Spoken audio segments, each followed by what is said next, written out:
Next. నమస్కారం doctor గారు. నమస్తే. ఏంటి సమస్య? 2 రోజుల నుంచి ఒళ్ళంతా ఒకటే దురదలు ఉన్నాయి సార్. గోరుతోయా సమ్మగా ఉంటుంది. సార్ నాకు అర్థమైంది, నేను విషయం రాసిస్తాను.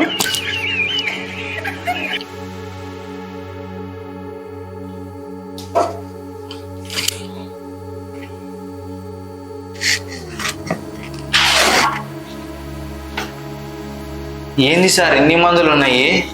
అదే చెప్పాను కదయ్యా, ఇది వచ్చేసేమో నీ వ్యాధి తగ్గడం కోసం, ఇది వచ్చేసేమో నీ గోలు పెరిగేదాని కోసం.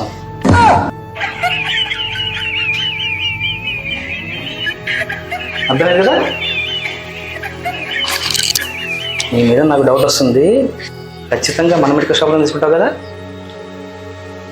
తీసుకుంటా సార్. దేవుని ప్రమాణం చేసి తీసుకుంటావు కదా? ఓకే, తీసుకుంటా.